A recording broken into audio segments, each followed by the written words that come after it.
from that video, we are definitely curious about more things in implementing traceability strategy at Coca-Cola, right? So without further ado, please give a warm welcome to Mr. Wildan Nugraha, Plant Operation Manager at Coca-Cola Europe Pacific Partners. Okay. Oh, Good afternoon, okay. Mr. Wildan Nugraha. How Okay, are good you? afternoon all. Thank you. Happy to be here. Okay. I will share my screen and share to you about the presentation. Please wait. Okay. You may share the Okay. screen, Mr. Wildan Nugraha. Okay. So, okay, let's wait for the share screen. And Mr. Wildan Nugraha, I hope that you will be in such a good mood and energized to share the insights and wisdom for all of us regarding the traceability issues in business. Yes, absolutely. Thank you. Thank you. Okay. I will share the entire screen because I cannot share the screen. Okay. Can you see my screen? Okay, we can see clearly your screen, Mr. Okay. Wildan. For the voice, is it clear? Yeah, it is also Okay. clear. Okay, let me start. Okay, Assalamualaikum warahmatullahi wabarakatuh. Happy to be here. Thank you for all the people that is contribute to this session that make this session happen. This is the webinar for the business traceabilities. So now I'm Wildan Nugraha, Plan Operation Managers in the CCEP Indonesia. Will describe to you about and give a sharing session to you about the business traceabilities at how the traceabilities is happen at the Coca-Cola, specifically at the Coca-Cola Euro Pacific Partners Indonesia. Okay, this is my profile. My name is Wildan Nugraha. Currently, I'm the plant operation managers, managing two plants, especially for the preform manufacturing plants. My first plant is at Bekasi, and the second plant is at the Pasuruan plant. For my background, I'm graduated at 2016 from Universitas Indonesia, majoring the materials engineering, and then come to the Coca-Cola Europe Pacific Partners Indonesia. Previously, it's Coca-Cola Matil as the graduate trainee program, and have been also now as the plant operation managers. Okay, for more details, maybe you can visit my LinkedIn and see my profile in there. Okay, for today's agenda, this is the agenda and the expectation that will be presented here. I think there will be around 30 minutes of presentation about the traceability studies. We will start with the how is the FMCG and the CCP Indonesia, and secondly, the implementation of traceabilities in industry, challenge of implementing the traceability in the industry, and how the traceability impact to our business. And then last but not least is about the prediction or the improvement of traceabilities that could happen in the future. We will this is the expectation and the agenda of today's presentation. Okay. Firstly, let we start with the FMCG industries. Yes, FMCG stand for fast moving consumer goods products. Yeah, you may know about Unilever, Nestle. There is also Reckitt, RB, Philip Morris. There is also Pepsi, PNG, Coca-Cola, Euro Pacific Partners, and also Coca-Cola. There is a two Coca-Cola in there. I will describe it later. How that there could be two Coca-Colas in there. FMCG industries is FMCG products is product that is will be sold quickly. We buy it, we use it like almost every day with the relatively low cost. For examples, is like foods, beverage, or shampoo or dry goods and other consumables that we all consume it. But this FMCG product is have very low engagement of consumer because from one product to another product. So this business will have a low cost, will have high volume, but for will have a volatile demand from consumer perspective. Okay, we will continue specifically about the Coca-Cola Euro Pacific Partners Indonesia. So we are the part of Coca-Cola Euro Pacific Partners globally. This is the one of the leading consumer goods companies in the world. We make, move, and sell some world's most loved brands. There is Coca-Cola brands, and we combine the strength and scale of large multinational business with an expert local knowledge of the customer and also serve the communities we support.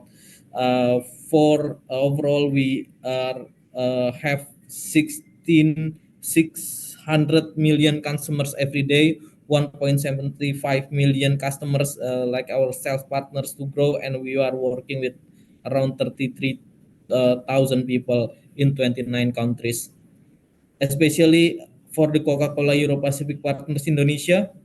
When this previously is Coca-Cola Amatil, and in at 2021 is being acquisition by Coca-Cola European Partners to form the Coca-Cola Euro Pacific Partners. In overall, we have eight manufacturing facilities. This is bottling facilities. We have two preform manufacturing facilities that I am managing in there, which in overall 37 production lines and nine preform lines. For the employees, we have 4,000 employees in Indonesia and around nine beverage brands in here. We operate from all of across Indonesia. Yeah. Yes, this is what I mentioned before about the Coca-Cola and also the Coca-Cola Europe Pacific Partners Indonesia. So there will be misalignment between here. Coca-Cola and the bottling company will form around about the Coca-Cola system. What is the Coca-Cola system? Coca-Cola system is stand for like the Coca-Cola company will hold the brand, will be the brand owner of this, and then the bottling company like the Coca-Cola Euro Pacific Partners is responsible to produce, to distribute, and to sell the products to the customer. So in Indonesia as well, there is the Coca-Cola Indonesia and also Coca-Cola Euro Pacific Partners Indonesia. While the Coca-Cola Indonesia is only around 100 people working there, and at the Coca-Cola Euro Pacific Partners, that you know there is around 5,000 people working in there. But we are have the solid relationship for sustainable growth between the two companies, and these systems is happen across the globe for all of the Coca-Cola products. Yes, this is our product portfolio. So when we say about the Coca-Cola, it's not only about the Coca-Cola itself, but also another products like for the sparkling, we have Coca-Cola Fanta Sprite, and we have tea for fresh tea. We have juice, minute pulpy, and and some of it we are exporting as well to the another countries. Yes, this is our commitment for the climate. We aim to reach zero emission by 2014. For the packaging, you see that 30% of our packaging is come from recycled PET, 100% recycled PET from the PET waste that is scattered around the globe. For the drinks, we will give the customer with the choice of drink with the reduced sugar. So you see the Coca-Cola, you see the Coca-Cola Zero. This is also our commitment in there. For the society, we are championing in inclusion and economic development in the society. For the water, we will handle the water with cares to the business and our value chain. And for the supplier, we only use the supplier that have sustainability and responsibility of production. That's our commitment.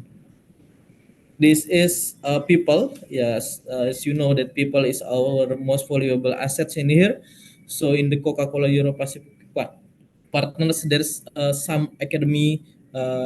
If some of you is join us later at the Coca-Cola Euro Pacific partners, there will be academy that is specifically with your role. So if your role is at the sales, there is a sales academy. If you role as at the manufacturing, there is the manufacturing academy, and also there is the academy for the leadership, like step up, step to growth, and something like that.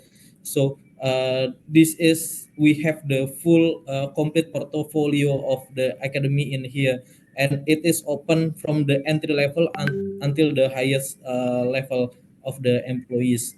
We also have been awarded for best companies to work for Indonesia, for most company caring company in 2021, and also for the digital transformation in 2023.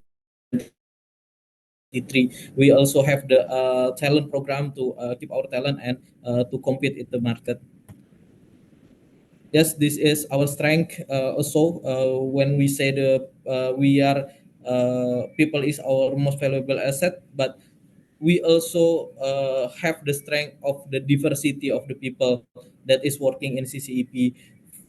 Firstly, is multi generation, Gen X, Gen Y, Gen Z is welcome.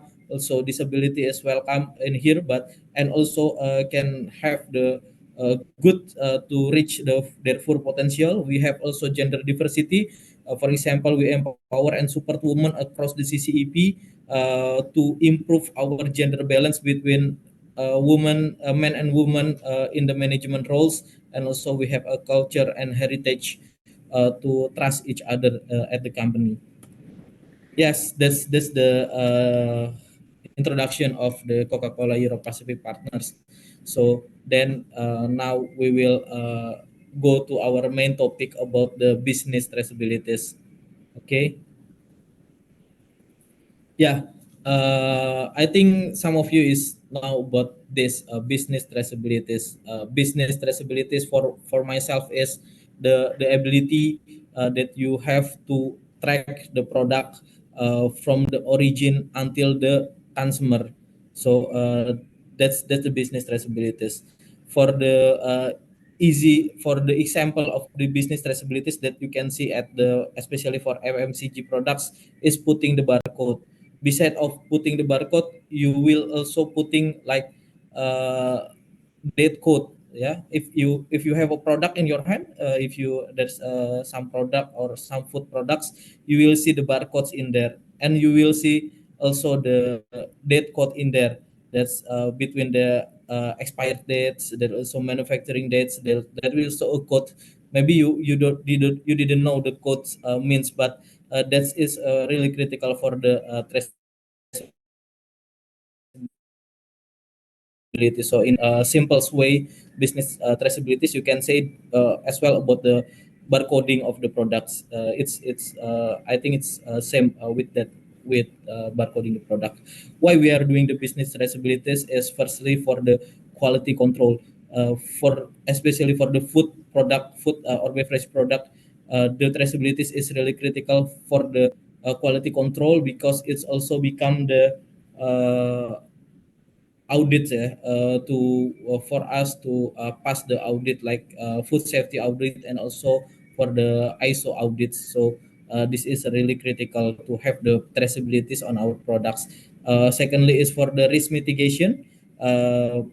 If we have the bad products at our production, and then we have a good traceability, so we can hold the product to prevent it to go to the customers. There's the risk mitigation of it.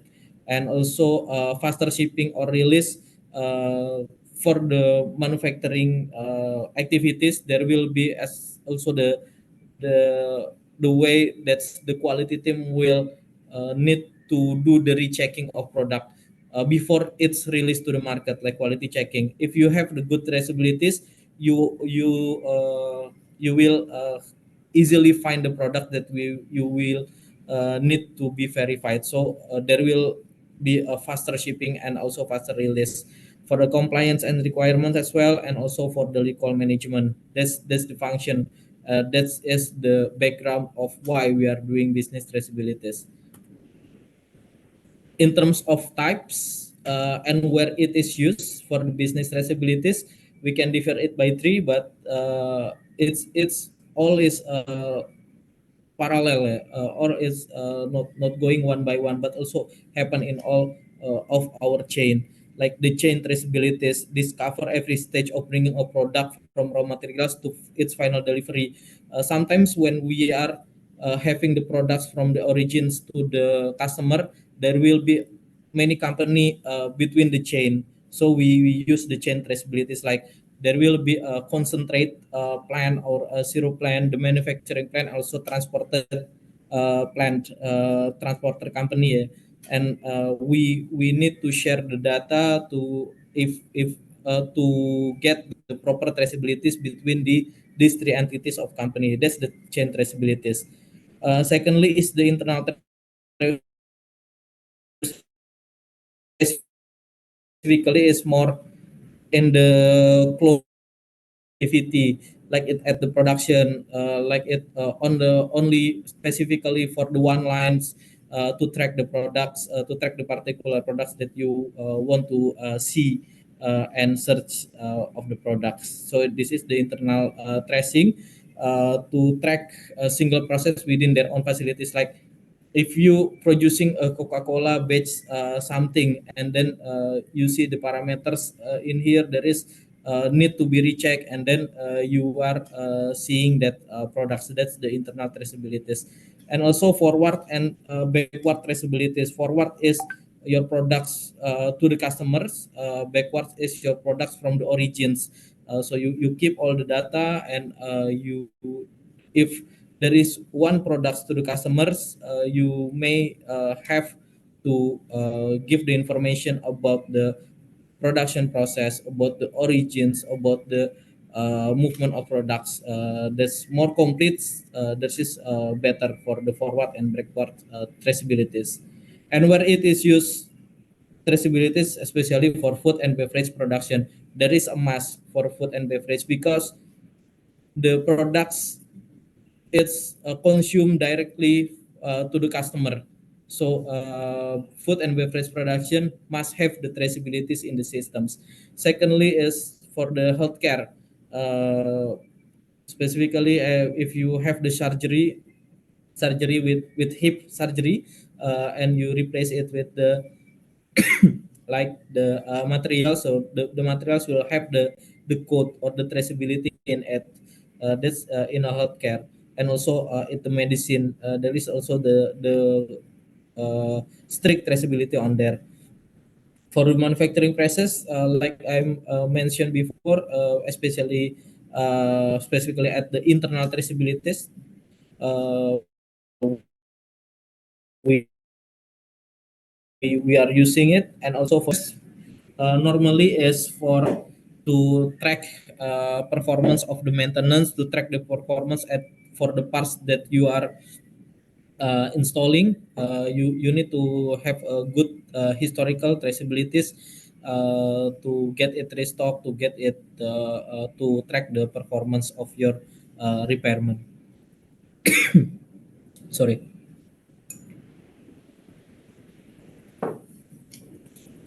Okay, let me move. The impact of traceability in the business is, firstly, you will have the faster processing time.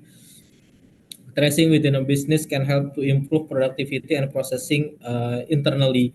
Like I say before, if you have products that you want to verify, if you have products that you want to pick at your inventory, imagine that you have 5,000 pallets, you have our warehouse is 32,000 pallets position, and then you want to search one particular products. If you have a good traceabilities, you can directly find that products to be verified or to be picked. That's the function. Firstly is the faster processing time. Second is improve visibility of supply chain, especially for the supply planning. For if you have traceability, so you know the stock uh, that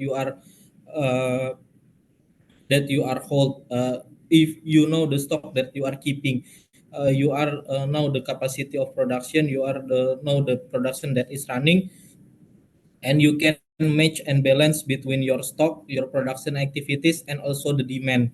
So because the all the products is tracked, you can easily switching of the production activity or the production uh, operational with the demand when you have good traceabilities and when you can track how much the products that you are hold. That's really significant to improve visibility of supply chain, especially for the supply planning.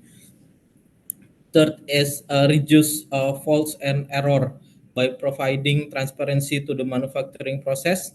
Tracing can help to reduce faults and errors from reaching the end customers. Uh, and traceability is not only you scan and go to the next process, you scan and go to the next process, but some of it the quality of the products, and then all of the checking, it will prevent the failure that will going to the customers. So traceability as well, it will reduce the faults and errors in the its system as well. Yes, this is the common traceabilities that is happen in the company, especially in the CCEP. Why is traceability important for manufacturing process? Firstly, ensure product quality, reduce waste, improve supply chain efficiency, and meeting regulatory compliance requirement. Yeah, and this is the models of traceabilities that is coming, especially at the CCEP Indonesia. It will be started at uh, here at the stock, the the processing plants or the concentrate plants, and go to the manufacturing process, go to the warehouse, go to the invoice, go to the customer, and go to the retail. All of it is recorded by its traceabilities within the its checkpoint. In the CCEP Indonesia, we use SAP systems to do these traceabilities, combined with the basis, and also combined with the PLS system to do the labeling of our product. So traceabilities is about tracking. Tracking is you can see where were they, and then tracing. Tracing is where are they now. To control is where are they going, and also it have the chain of custody, because when you are doing the scanning, your the scanner name will be recorded to the systems, and it is have you will get the when there is a issue, that's you are easily to track the issues coming from. This is how traceability is working in our, and during an audit, all of it is audited. Yeah. The challenge from the traceability in manufacturing, I think, first is about the data security and privacy. Traceability is not only scan and use the system, but also manual. Yeah. Some of records are also recording manuals, and when you are doing manuals, there's you keeping the data, and that is good for you, rather than you put at the systems. It is good, it is easy, and it is easily to access, but it will vulnerable with the data security and also the privacy. So you will have the investment to invest at it, to invest at the data security, and to invest more about it. So everything comes with the cost. Second is time and cost. When you are want to have the good backbone of the traceabilities, you will have to invest at time and invest at cost. The time is depends on how detailed traceability that you are want, and for the cost is more details we take more costs. That's the challenge of to implementing the traceabilities. And stakeholder resistance. Like I mentioned before about the chain traceabilities, that it will collaborate, or it will contact to the one company to another company. Some of the data will have resistance to be shared. So you at the first time you need to have the agreement between the two plants to share the data about the traceabilities, especially for the chain traceabilities. Yeah, how it's impacted to our business.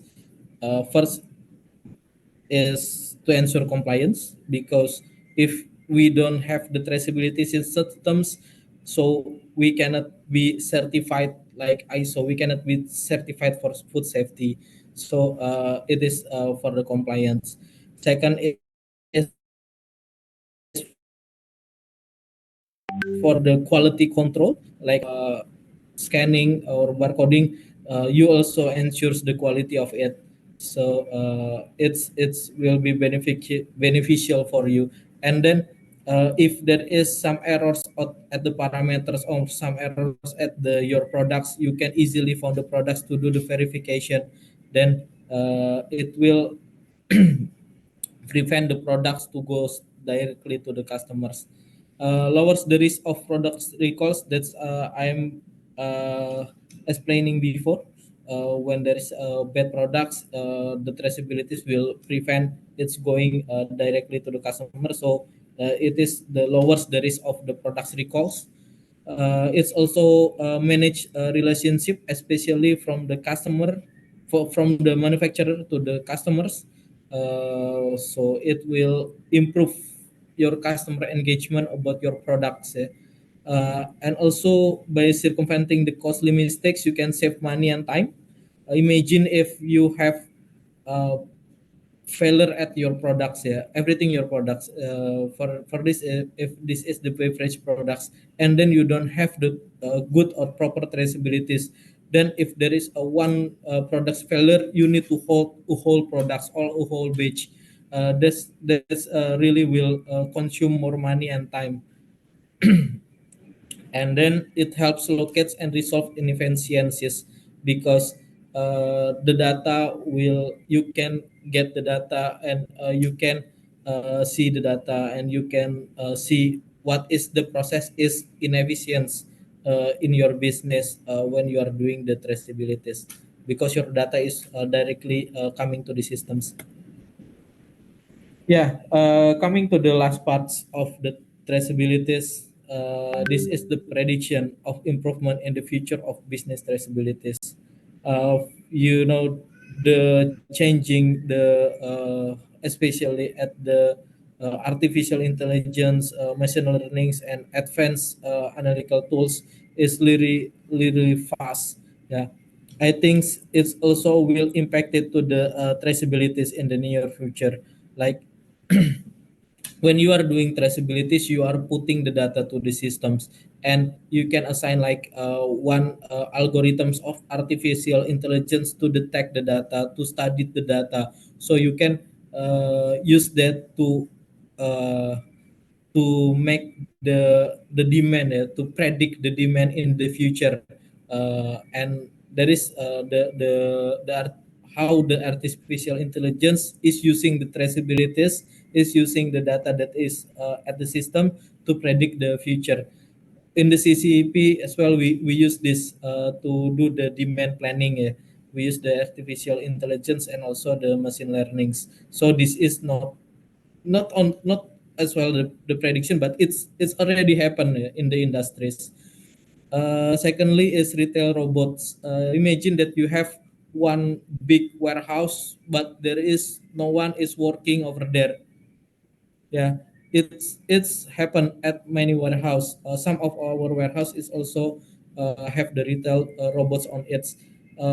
So all of the things that is stored at the warehouse is comes with the barcodes, and then you just need to put to the systems what's product, what's batch you are going to search or you are going to pick, and the robots will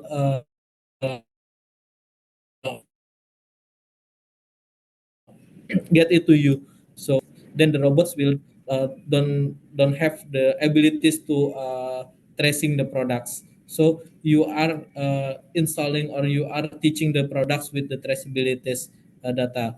And then the blockchain technologies of it, blockchain technologies like you uploaded your data, and that is become the valid data that can be used by intercompany. It will also improve your customer engagement above your product, and improve your credibilities, because that you can change the data at the blockchain technologies and the data integrity is very high in it. I think that's all that I can share to you.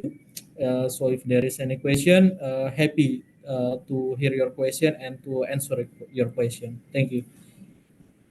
Okay, fantastic. What a comprehensive presentation served by our first speaker, Mr. Wilden. Please give a round of applause for him once again. And now, participants, we've come to the Q&A session. So we're glad to receive any questions regarding to the first presentation. You can ask about points served earlier by Mr. Wilden about the traceability issues and its practical approach in business. So for those participants with questions, feel free to ask through the Slido platforms provided in the chat box. And also please remember to follow the format provided. Name underscore country underscore question. So for the operator, please you may share the screen. Okay. So we'll wait a moment for the participants to open the link first.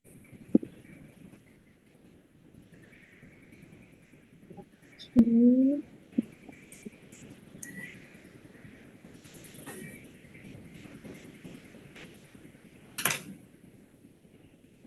You may also scan the barcode on the screen to open the link. So if you guys have any questions, please drop it in the Slido. Yes. Okay. So it's like we have a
okay, as you may see at the screen, we already have 3 questions here. First, from the anonymous, are there any cost-effective approach for small business? And traceability relative sales. Hello, Mr. Glenn. Bunga. Okay, now we have 3 questions here. And for Mr. Wilden, do you want to pick one from these 3 questions to answer? Yeah, I could answer the question. For the simple question for this 3 question. Firstly, is Okay. how crucial is traceability in ensuring product quality and safety in the beverage industries. If you see the if you said it beverage industries, then traceability is a must, and then this is the critical parameters that you need to follow. If the scale is industries, because that this also regulate by the government official to have this traceabilities, because your product is directly consumed to the customers, and you need to ensure that your product quality is good, and your product safety is good as well and can be consumed by the customers. So it's really crucial for the traceabilities. And the second question is about AI for maximizing supply chain management, especially to trace the products. For tracing the product is no. We use it for the demand planning. So the AI we are using is using the data that we are getting at the systems, from the traceability data, to predict about the demand, especially for that, not to trace the products. But I think in the future it can be also implemented for the trace the product for using the AI. And I think that will be also the good approach for the supply chain management, because all the things happen to supply chain is you can see the pattern of it, especially when there is a link to the market. And the third question is, are there any cost-effective approach for small business to implement traceabilities for elevating sales and marketing? I think depends, how details, details that you are need, and how is the products, how is typical products that you are producing. While at the beverage companies, then you at least you should take notes, or you should take the documentation of the raw materials that you are using. Yeah, if you are managing the business, like you know, where you are getting the sugar, where you are getting the ice, where you are getting the another ingredients, where you are getting the cup, if you are doing the business of the beverage, like a cup beverage. uh, you can do it manually. When there is a manual, there is a lower cost rather than to the systems, because systems will require investment in the system as well. So not this the most cost effective is for manual process, but you need to create like the flowchart of it.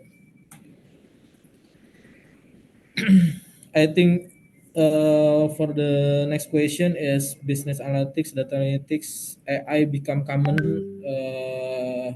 Do does position receive high salaries in Coca-Cola because it accelerate business loads? I didn't know about the salaries for this function, but I think uh, depends on the company. Like uh, uh, the IT modeling or the AI, sometimes we are using the third party to give us service with the uh, company that is providing that technology. So whenever it's become common, but not service to the another companies. Uh, that's for especially for the AI that is happen in here.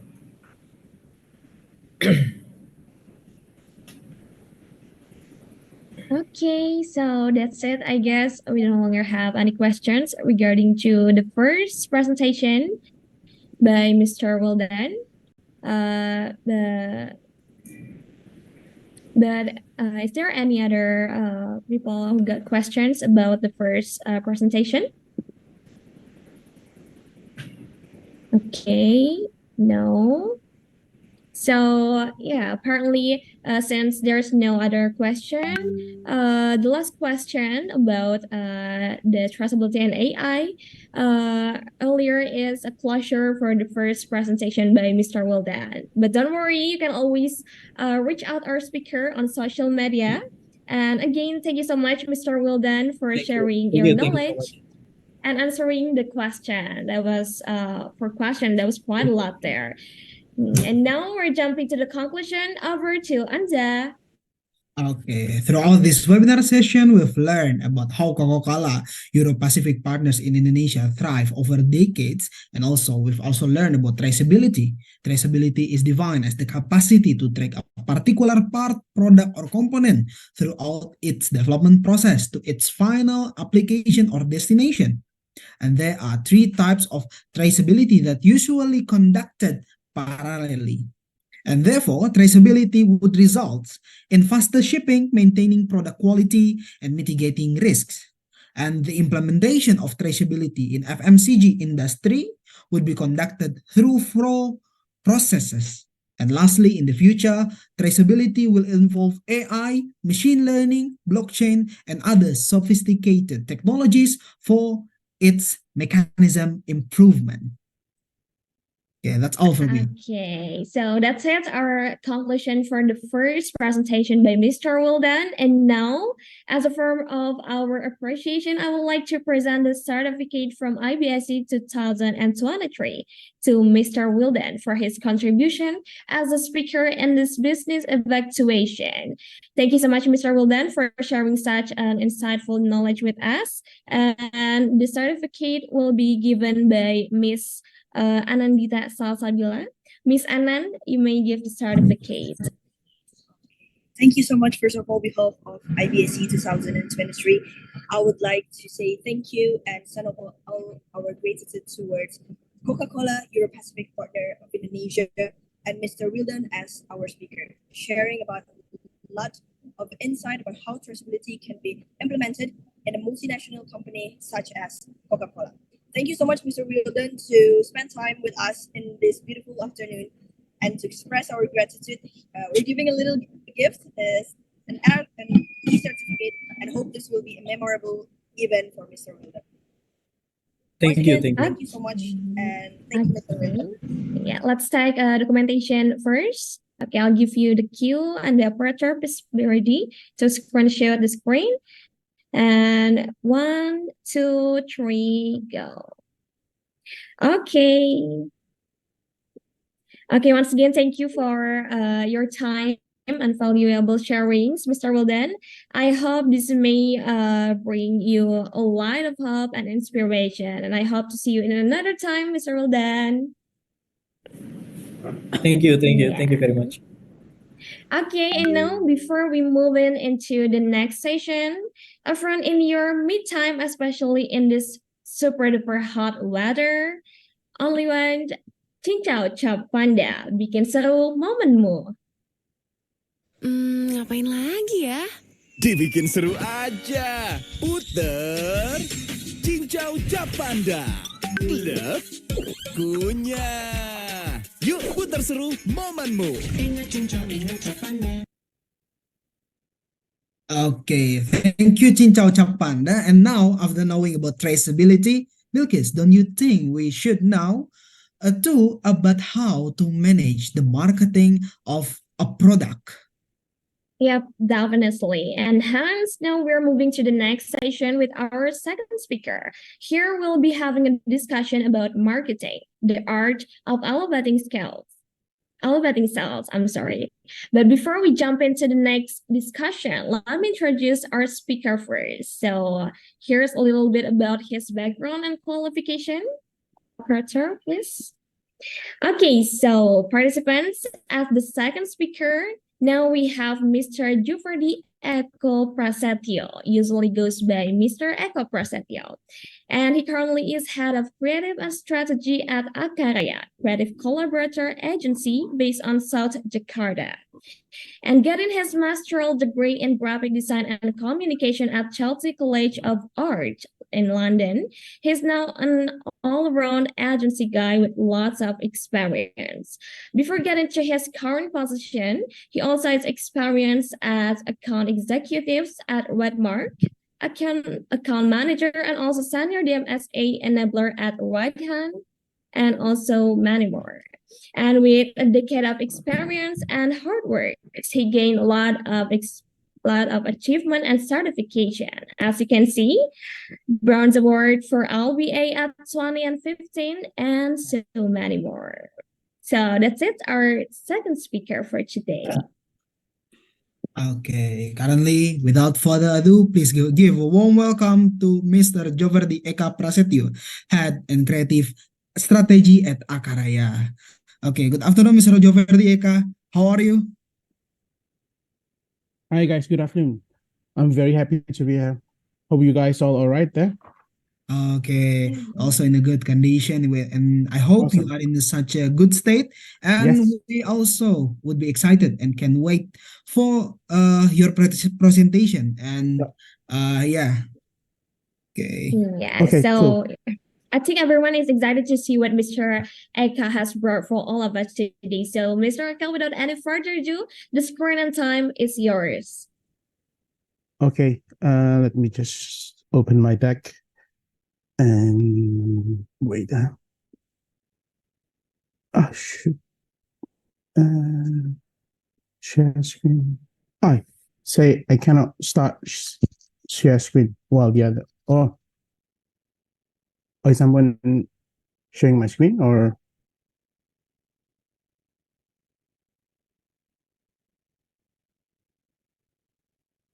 There is someone who share your screen. Yeah, exactly. Yeah, Okay. we may wait for proceeding the presentation slides.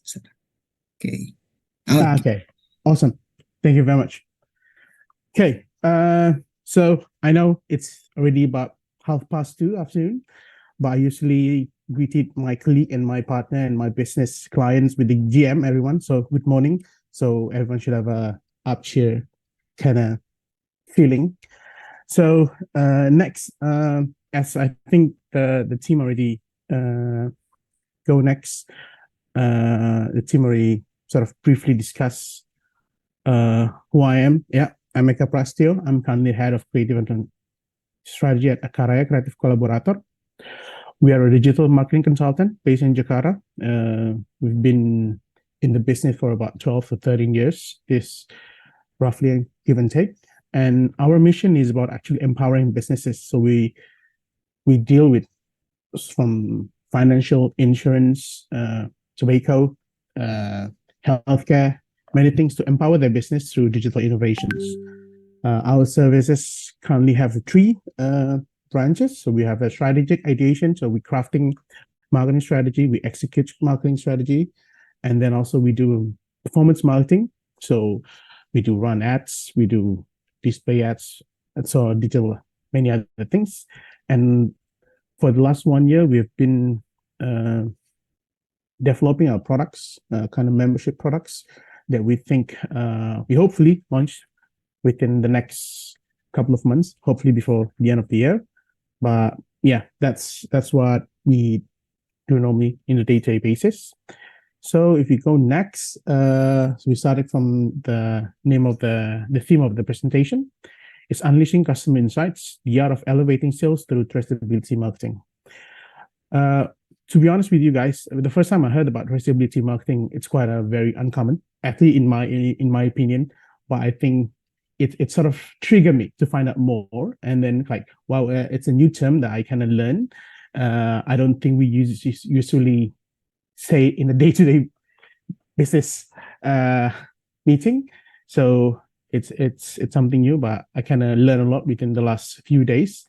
And then so we go. So what is traceability marketing, right? Because you have the word of trace and you have the word of marketing there.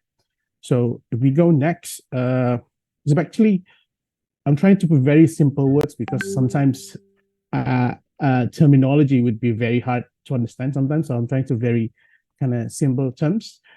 It's about having ability to track or trace the efficiency of a business marketing performance. Because sometimes as a business, you need to know what the goals are and how to actually acquire that goals are. And most of this, the goals are having usually customers, buyers to buy your products, buy your services, or etc. So actually about tracking the efficiency of how your business performance or marketing performance to actually about acquire customers. And obviously, every business is about not just revenue, I guess. It has to be sustainable. It has to be, for legacy. More of today's company is not just want to be 1 year, 2 years. It should be about another 50 to 100 years, like the Coca-Cola earlier. It's already more than 100 years company. So I think that is the simple term that I can sort of grasp to mind. Trace business performance, acquiring customers, and create them to repurchase. So the next question is actually how to execute it. I mean, we already know the idea of like, okay, tracking, how to track, what sort of tools do you use. So I believe that not the easiest, but I think the sort of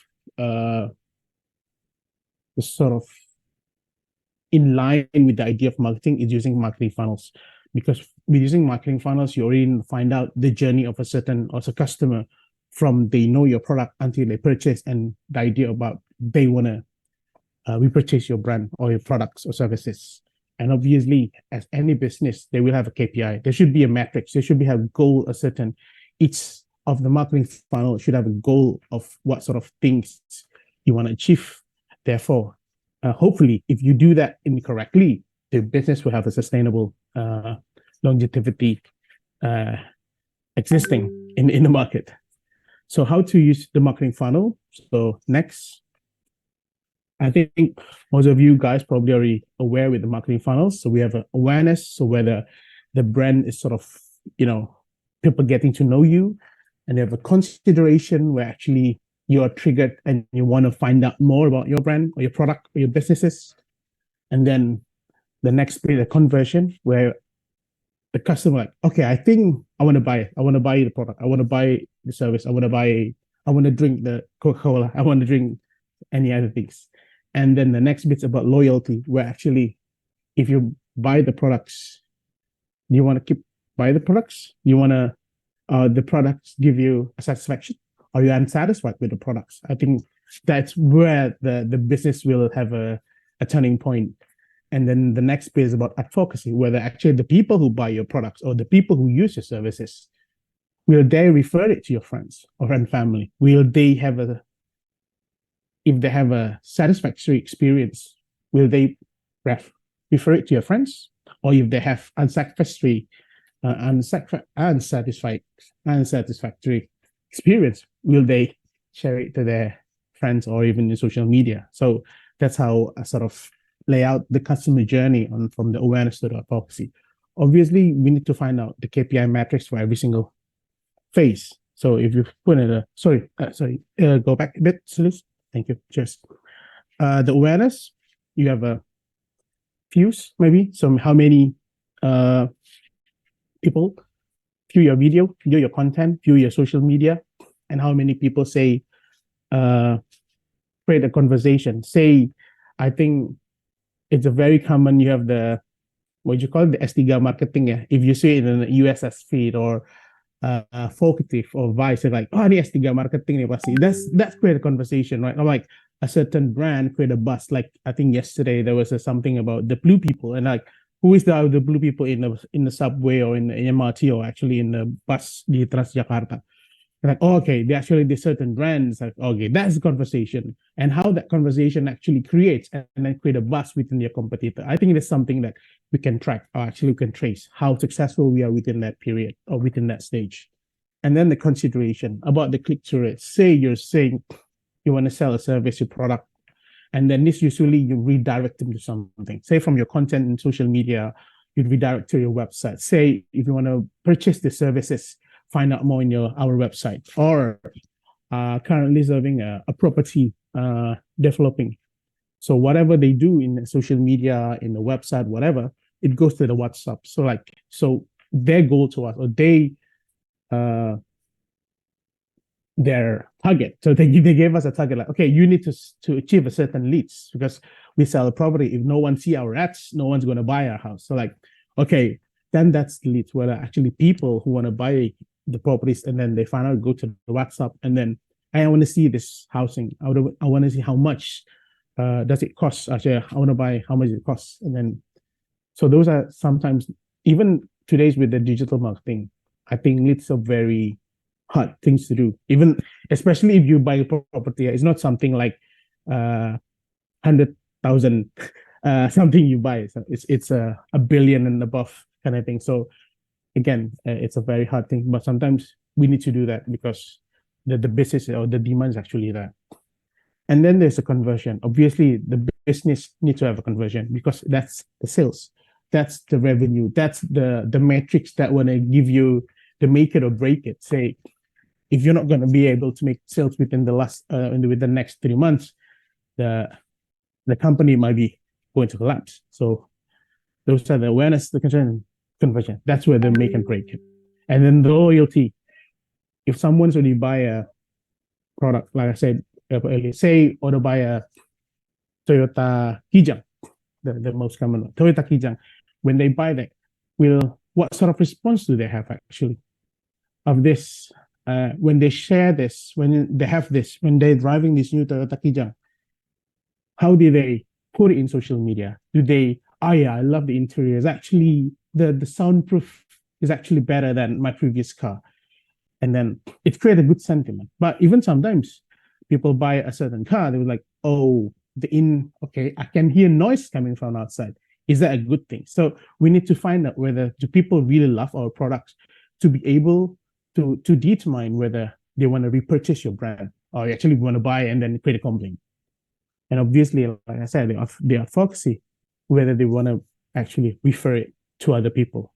Then if they have a bad experience, 89% they will, or 99% they will be like, I don't think I'm going to refer it. But I know from a fact that 86% people that have a good loyalty or have good products and in loyalty and advocacy, they will have a 11 times time higher to actually purchase your products. It's on the journal.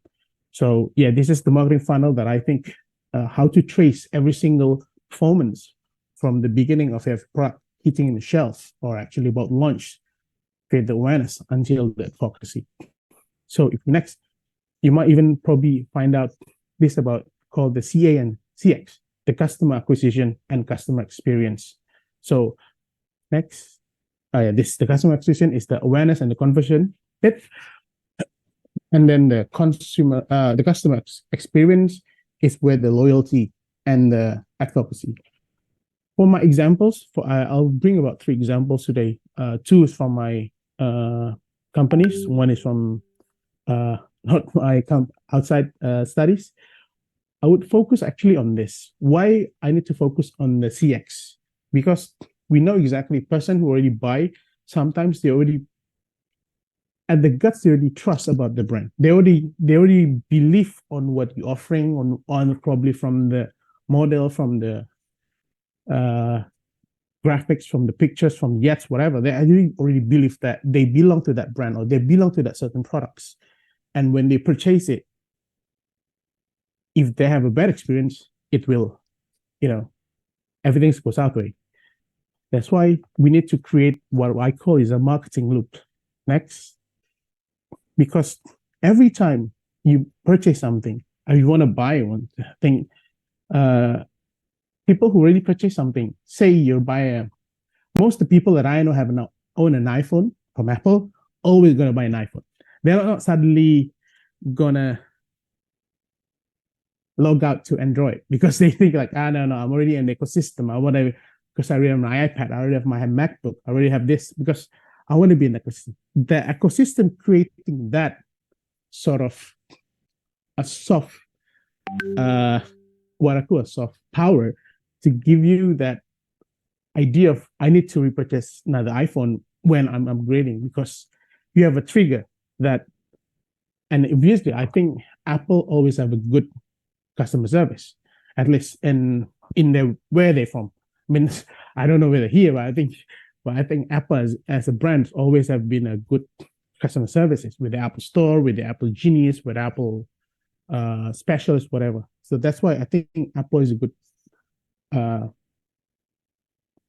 example to actually create a constant trigger for people with their services, with their products, obviously with the products, to create that retention over and over and over to people to keep buying it. So I think that's where the CX is actually works, performs better then we can find out from a single thing, like what you like about the iPhone, what you like about this certain iPad, what you like about certain Apple Pencil. Obviously, they get that from probably from review from online, Instagram or Twitter or X today. So we can collect all those data to improve our marketing. So then the question is what to use, right? You already have this. We have the funnel. You already have the KPI. You already have the CX thing. So what's to use? I think I would dissect it into two. I would divert into two, which is the internal. Internal means something that you as a brand or as a business already own. Obviously, when nowadays today's brand, if you want to buy something, if you want to produce a brand, you create a social media lah. You have your own Facebook, Instagram, TikTok, YouTube channel. Those are the platform that you can engage, right? And I think engagement is important because of what? Because once your customer engage with you, you get the data right away, and it's free. And the idea is free. Like they follow you and they find out about you and they love about you and then they want to engage with you. I think one of the most expensive thing is actually getting customer engagement. See, I don't know how many you guys, you must follow certain brands. And sometimes for brands, it's hard to get you into follow them because sometimes like I just want to use the product, but I don't want to follow them. It's pretty clear, but there are certain people that actually want to follow them because of the contents. And if you can engage and you can get the data or the insights from them, I think that's marvelous because you can have a better retention rate out of it. And obviously, Meta Ads platform. I put any other. I mean, YouTube has it, Google has, but I put it with Meta because usually Instagram is the easiest one.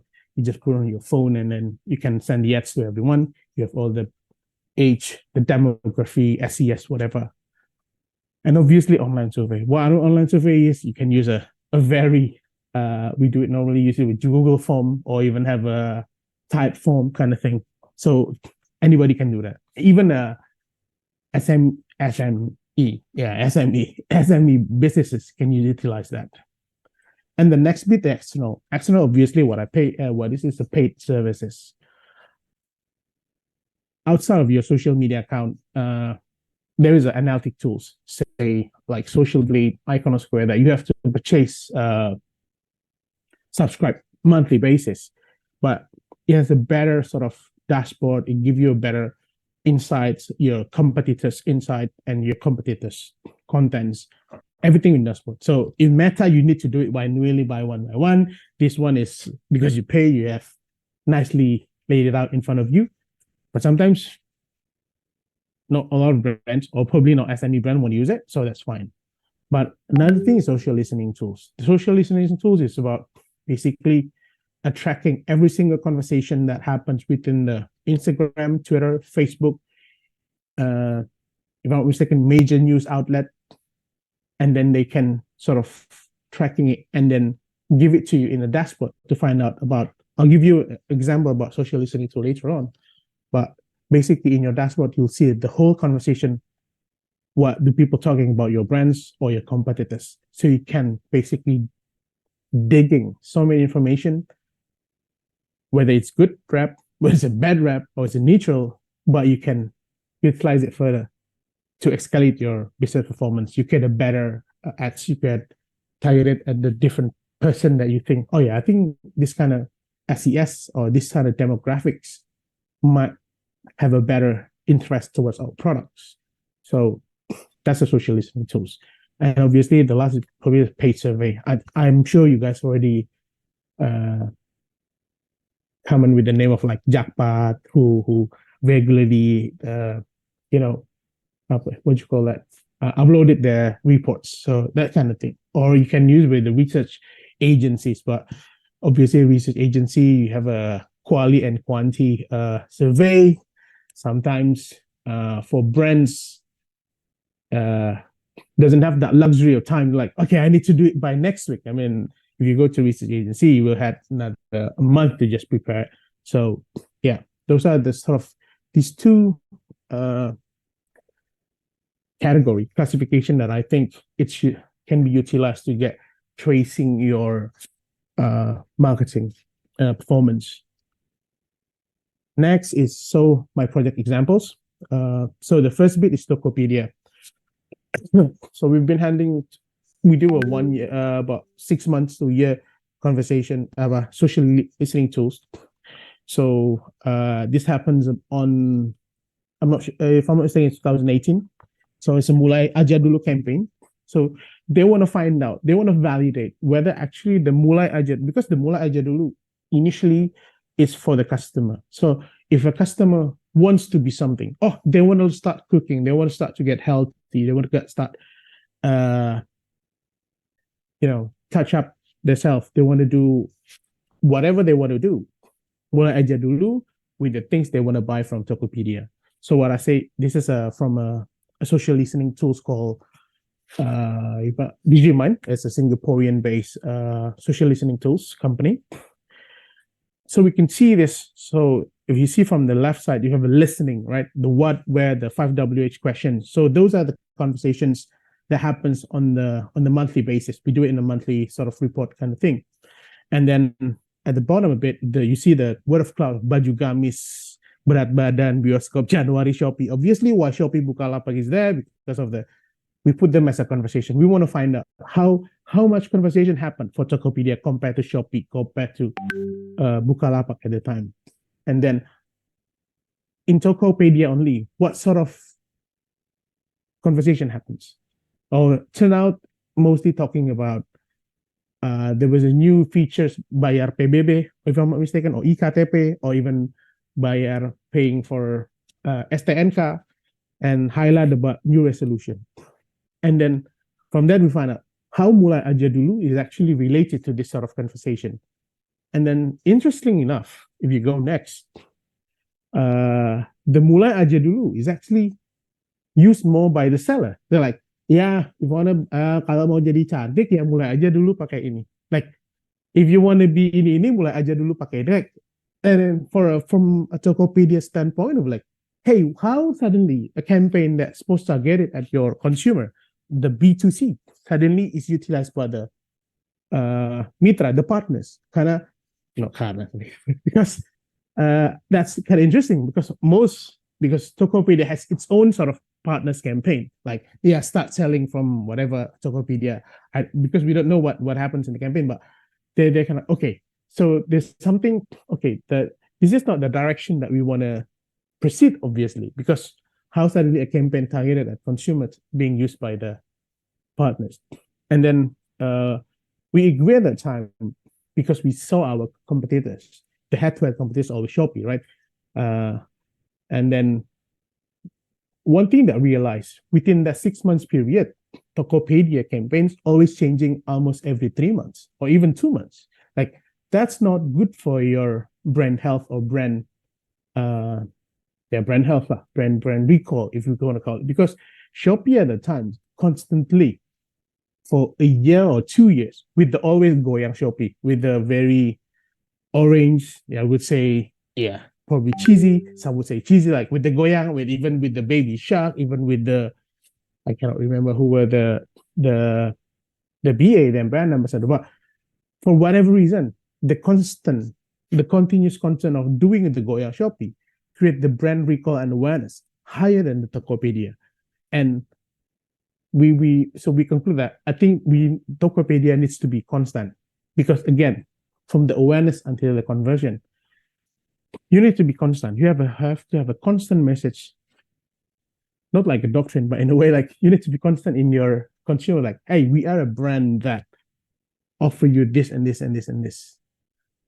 Not suddenly after about 3 months, hey, you know what? We used to be about this, but we actually, because of the performance of the last 3 months, we start to change about this and this and this. Your consumer, we have a different.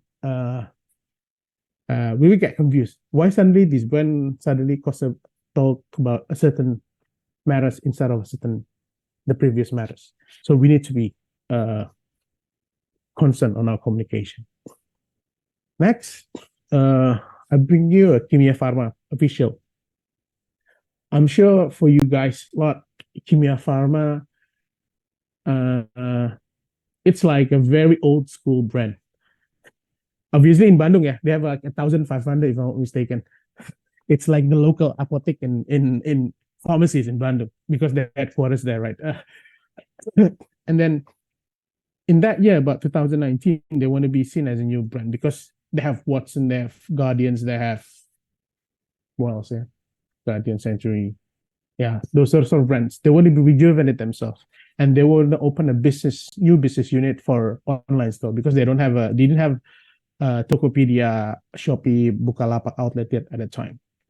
So what we did is actually creating a new campaign. So in a year, from this graphic, you can see how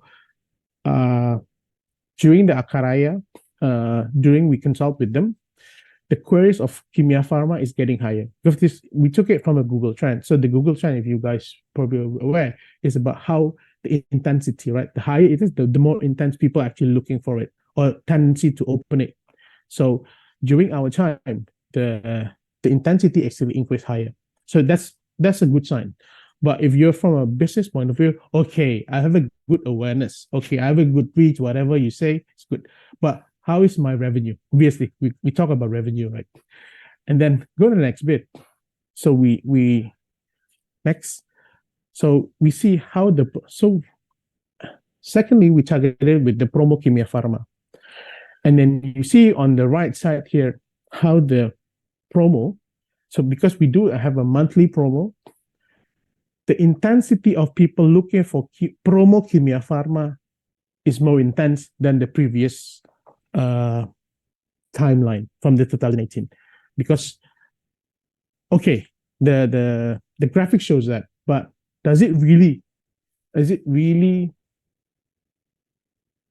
create sales?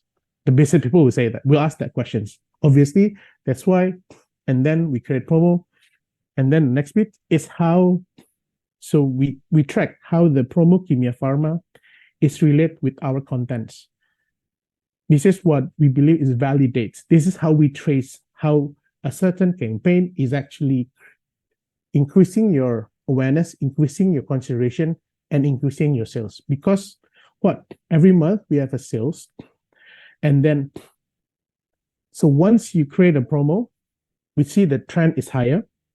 And once we didn't have promo, it's lower. But again, there will be another spike to remember, hey, you know what? Last month, I saw Kimia Pharma had a promo. And then they will come back to find out whether the Kimia Pharma actually have a promo.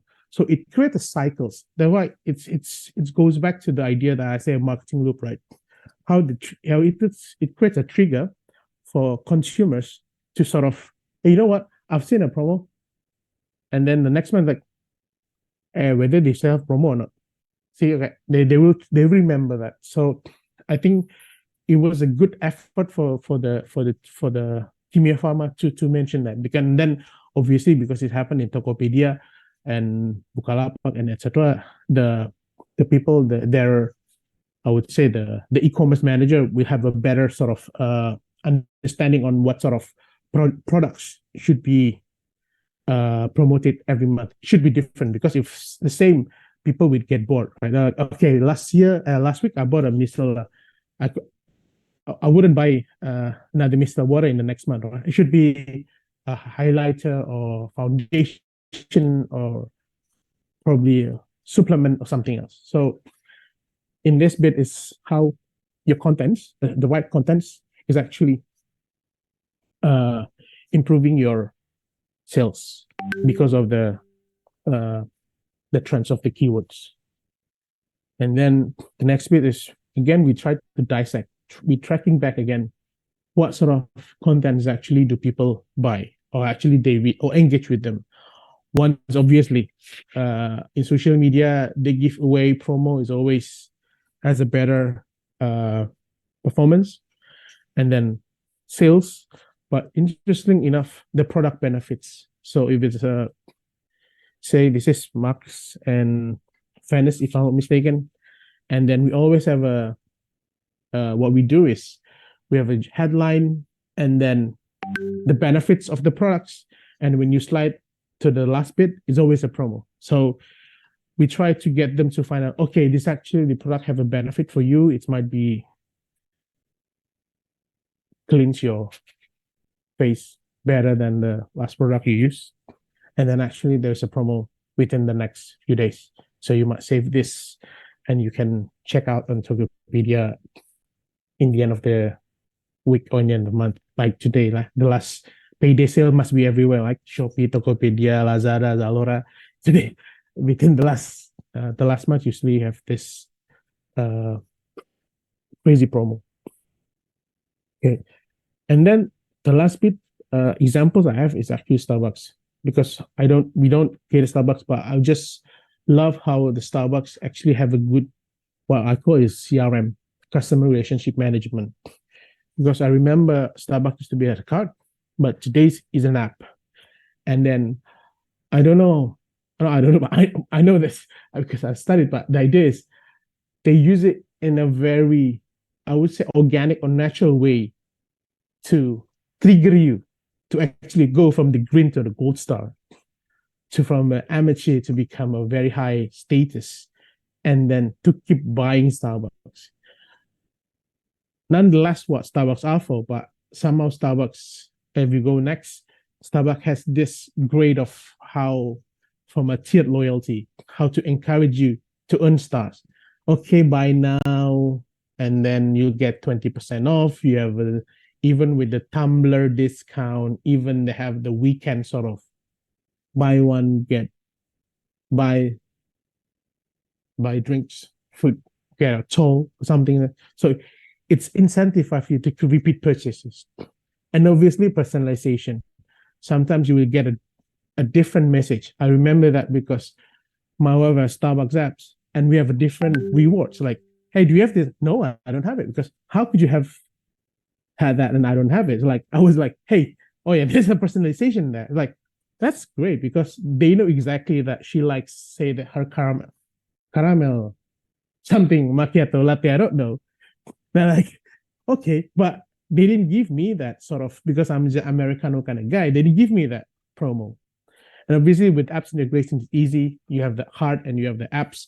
If you lose your card, the app's still there, or you can just delete your card there. So, and then with the apps, you have the rewards. It's a good thing. It's somehow, again, triggers you to keep you in a loop. So like, to keep repurchase, and repurchase. Similar to what I said about Apple. So like, if I finish my iPhone is gone, or even though my iPhone is not broken, the next bill I want to buy a new iPhone. That's sort of what happened. Obviously, gamification is another thing. I think nowadays, consumer likes to sort of engage with the brand through like sort of gamification. I remember my team talks about Duolingo, like how do you streak every single day, and then like, yay, the little birdie turned into gold or fire or something. I can't remember. But it's sometimes it's trigger people to engage with the brand. And obviously social engagement. Starbucks have a good social media, the barista showing how the drinks are made. And I think in overall, if you see this as a journey, is it good to maintain people to keep repurchasing whatever your products. And I'm saying this sounds like easy, but in the real world scenario, it's actually very hard to create this. But that's why I put Starbucks as a good examples. So to me, the mantra is if you read from Tokopedia, from Kimia Pharma, and the Starbucks, it's about a continuous cycle of A/B testing, because sometimes we already know the insight, we already know the data, we know how to the strategy. But they always have a plan.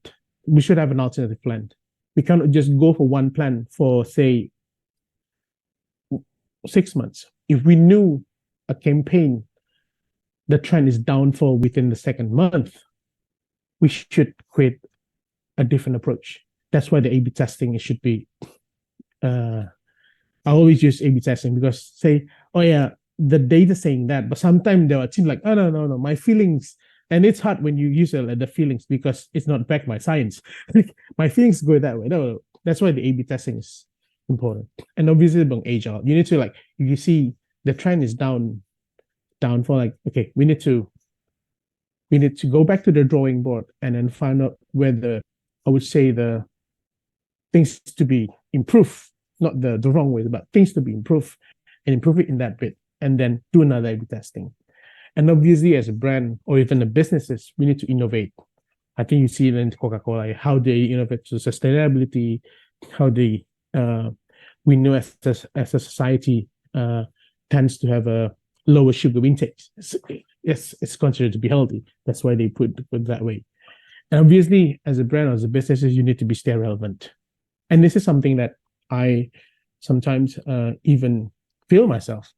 Most of my brands that I'm currently handling, it's for 25 to 35. Like if we do an FGD or survey, I'm not in that age gap anymore. I'm beyond that. Then like sometimes when I discuss with the team, oh, I didn't know that insight because that's not, the insight doesn't reflect on me. So that's why even as a marketer, we need to be adaptive. We need to be we need to find out what are happenings. Sometimes I didn't even get the joke on TikTok. That I need to ask my team, like, hey guys, tell me why this joke's actually viral. And that's something that I think it's not everybody want to learn, but if you are a marketer or if you're a businessman, you need to stay in the relevant. Because say you're a business owner and then say your age now 25. In the next 25 years, you'll be 50. But sometimes your brand will stay at the 25 because you will cater that sort of business. You need to be stay relevant, and you as a person won't be relevant. You need to find out a team that has to find out, or at least knowing that relevancy. Because I think the last bit is the brand should be relevant. No matter, because today say you again, all the marketing talks about Gen Z. If you talk about 10 years ago, everyone talking about millennials. Then, in the next 10 years' time, we're talking about Gen Alpha. And then I'm not really relevant with the Gen Alpha. So I think stay relevant is a key here. And the last bit, if what the future may hold for marketing industry or for Akare itself, I think it's important to have a more optimized customer data. Why is it important?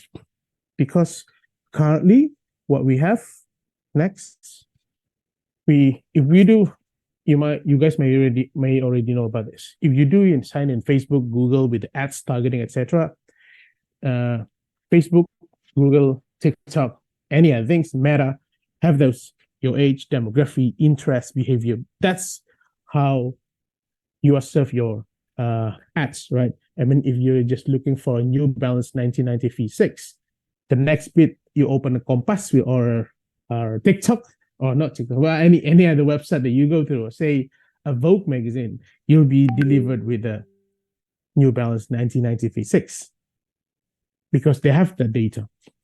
And then the technical, they have the device use, cookies, wishlist, your login. Even if you Tokopedia have know how many wishlists in your Tokopedia, in your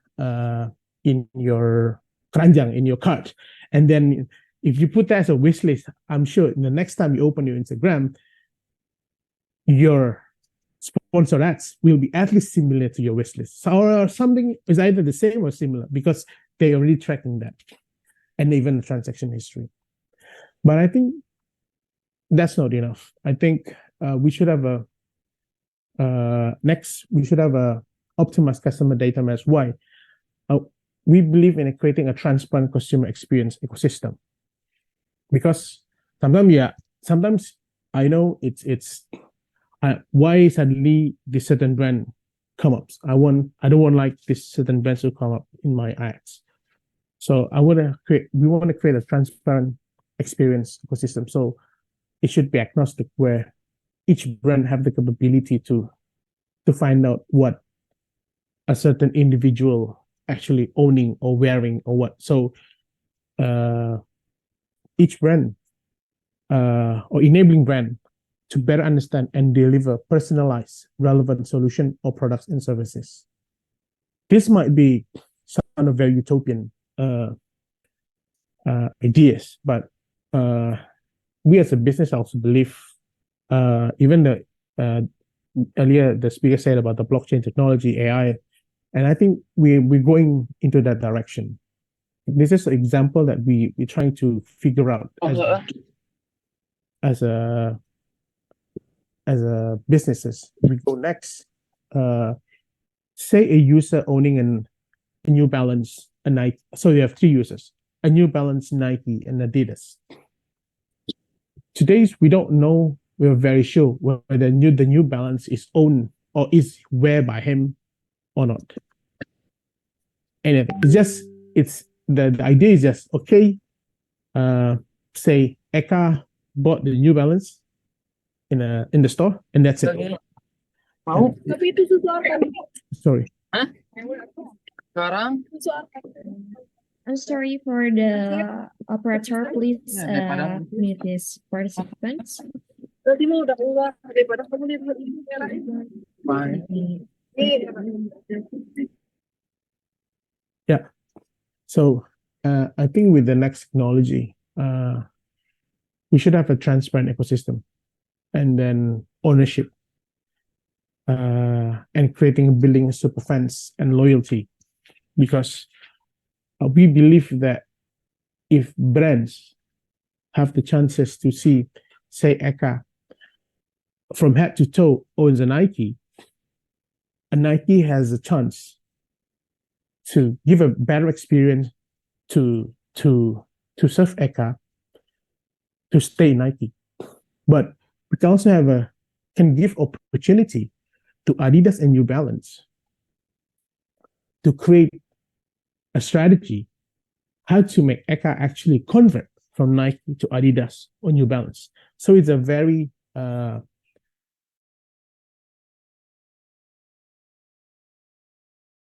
The recording This has meeting stopped. is being recorded. speaks the brand that can deliver a good experience, a good services, will outshine any other brands that just we don't do any innovation. We just do this because I think we believe the brand should have brings or deliver a good experience or even excellent experience to make the user stays and then keep retain or keep repurchasing your brands. So I think that's what we believe an optimized membership program. So in the end, I think tracking or trading marketing is crucial for business because it's enabled them to monitor marketing performance from one end to the other end. And at the same time, it's give you the opportunity to collect customer data and convert it into actionable insights. So the data, you need to process it into an insight that you know to improve your marketing efforts. Obviously, hopefully, ultimately, boosting your performance to create that business sustainability. Yeah, I think that is the end of my slides. Thank you very much, guys. Okay, such an exquisite presentation served by our second speaker, Mr. Eka Prasetyo. Please give a round of applause once again for him. And now, participants, we have come to the Q&A session. And yeah, we're glad to receive any questions regarding to the second presentation by Mr. Eka. So you can ask about the point served earlier by Mr. Eka about the art of elevating sales through marketing traceability. So for these participants with questions, feel free to ask through the Slido platform provided by the committee in the chat below. And also please remember to follow the format name_country_question. So for any of you who got questions, just scan the barcode in the screen and you get to the link. Okay, Mr. Eka, we'll wait a moment before the participants put the questions in the link. No worries.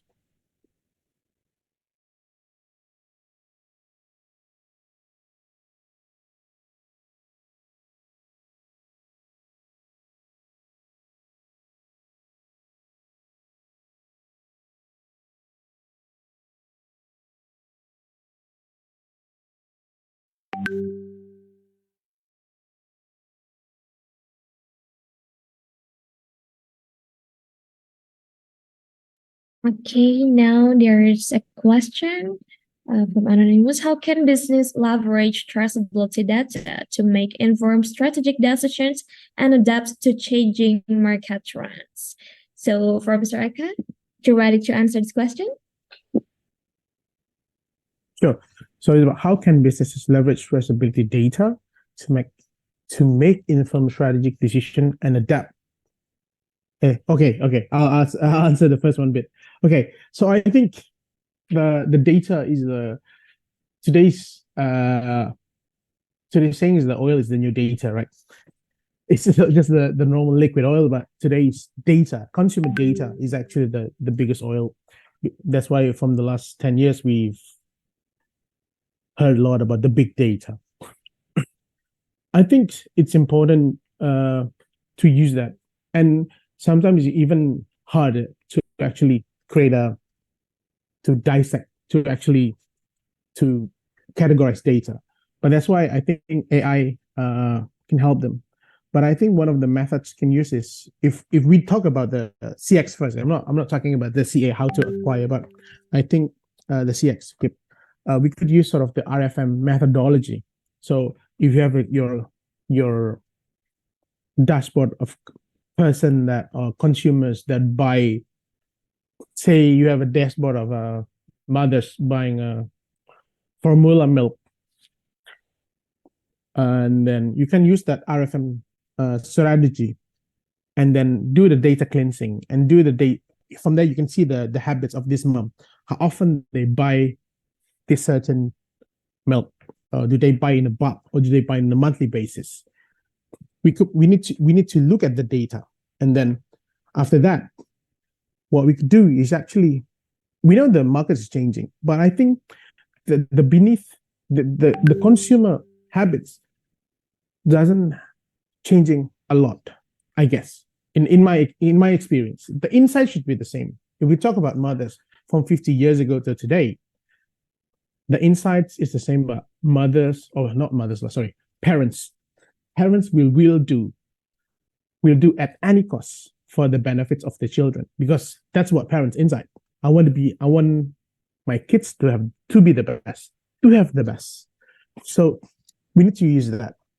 And then what we could do, and then this is what businesses or even brands sometimes doesn't have the patience, sometimes because they want to see I want to achieve this sales, I want to achieve this, but actually create a personalized, because like what Starbucks, it's personalized. The offer is different, depends on the grade, different on their favorite drinks. So I think we need to be able to acquire those data and create a personalization. I think personalization is the key in delivering a good marketing. Even the market trend is changing, but the data is the same. Even say, I know that TikTok is the biggest, is the new Google for the Gen Z, and then, but the teens inside more or less will be the same. The different is just the brands. The different is just the way, the lingo, the slang, what they use. But the idea in general is still the same, because we know the different probably just like, okay, today's teens already can be a content creator compared to the 25 years ago teens. But the sort of mentality, the sort of life stages they will go through is kind of still the same. But the personalization that we can give to them is what I think will be the key differences to be able to connect with them. Okay, so that's it. The question, the answer. I hope that answer the question for any participants that questioned that. And now we're moving to the second question. I think this is quite relatable for our students.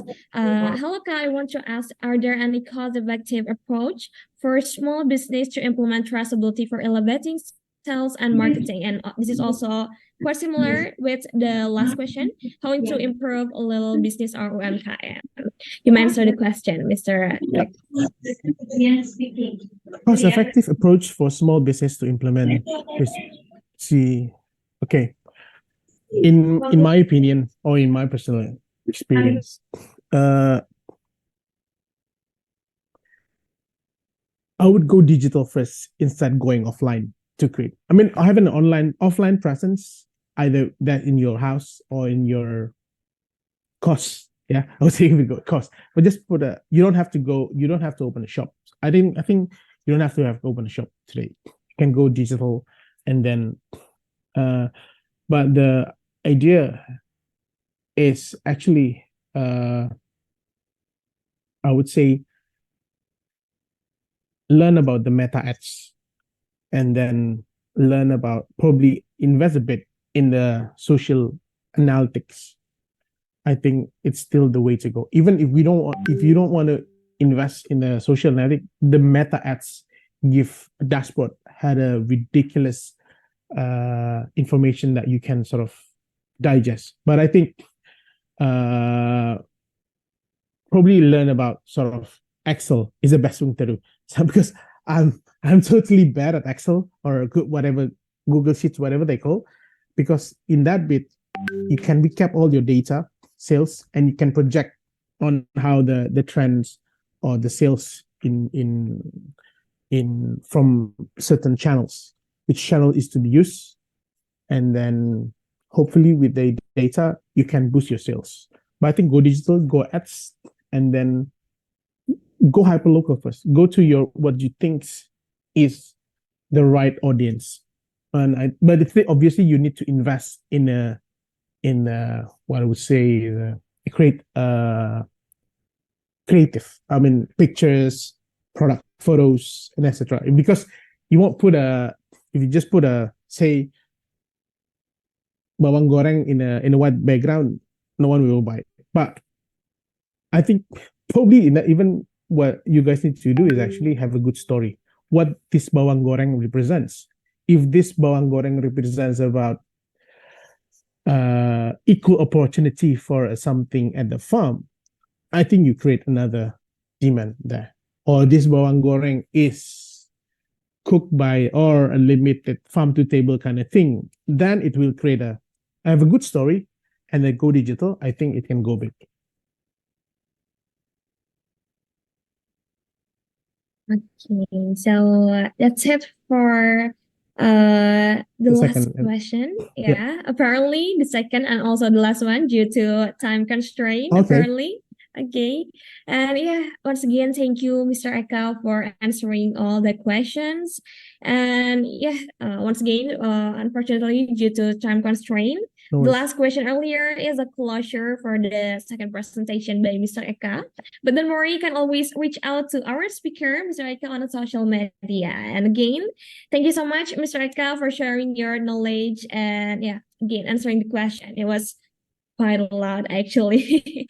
And now we're jumping to the conclusion. Over to Anja. Okay, so throughout the session, we've learned about traceability marketing strategy. It means that we as a business entity would track the entire marketing processes of one product in a consecutive sequences. The execution of it would be conducted by utilizing marketing funnel and KPI as the guidance. And marketing funnel consists of 5 phases. The first one, awareness. Second one, consideration, conversion, loyalty, and advocacy. Therefore, we should build a community by thoroughly analyzing customer experiences that would lead into massive customer acquisition. And that's how we establish a marketing loop. And the implementation of marketing traceability would be conducted by using internal tools, social media, meta ads, and external tools such as analytic tools, social listening tools, and paid survey. And lastly, as what has been stated, the mantra for doing traceability in marketing is a continuous cycle of A/B testing, being agile, fostering innovation and being relevant. Therefore, democratizing customer experience data is important for marketing strategy development. Okay, that's all from me. Okay, so that's it. I'm closing the second discussion as a form of appreciation here. With a certificate, we would like to express our heartfelt gratitude for Mr. Eka due to your presence as the second speaker in today's business evaluation of IBSC 2023. And to the Vice Project Officer, Mr. Zaki Rafif, you may give the certificate. Okay, so firstly, I would like to thank you very much to Mr. Juverdi Eka Prasetyo for the amazing presentation about the arts of elevating sales through traceability marketing. We learned so much more about the traceability marketing and utilizing the marketing funnel and the KPI as the guidance. And from the IBSC committee, we would like to give a little present in the form of e-certificate for user. So once again, thank you so much for the presentation, Mr. Prasetyo. Thank you, guys. Cheers. The pleasure is mine. Okay, so first we will take a screenshot for documentation purpose. I'll give the cue. For the operator, please be ready. So 1, 2, 3, go. Okay, so that's it. Once again, thank you for your time and valuable sharings. I hope this will bring you insight and the future in factor, especially for Mr. Eka. And I hope to see you another time, Mr. Eka. Thank you. Thank you. Bye-bye, guys. Stay safe, guys. Yeah. Okay, all right. So that was our second discussion. And for the record participant, this event is also in collaboration with GOX, Crazy Discount for Students, a discount platform for students. Get promos from cool brands like Chat Time, For, Riches Factory, and many more. Discount are no joke, up to 50%. And to get the promotion, it's really easy. Just access GOX. .co.id, register and verify. Then start enjoying various special promos from your favorite brands.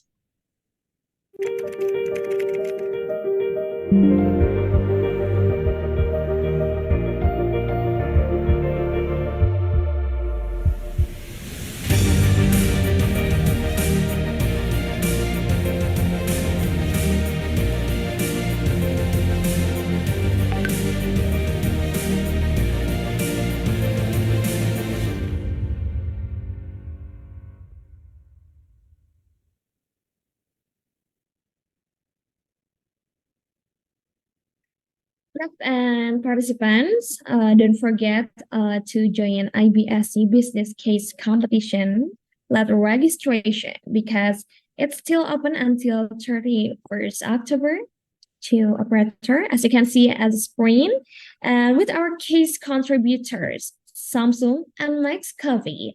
Your team can compete to win millions of rupiah and many other benefits, as you can see on screen. Okay, so participants, before we conclude this event, please remember to fill out the attendance and feedback form in order to avail one of the benefits of this webinar, the international certificate. And attendance and feedback are mandatory as they are required to receive this benefit. So you have 3 minutes to complete the form. So you can start from now. Okay, wait, I will send. Yeah, here's in the chat column, you can see the attendance and feedback form. You can fill it out 3 minutes from now. And also, let me remind you again for participants who haven't activated their cameras, please do so. So because there will be a documentation session after this.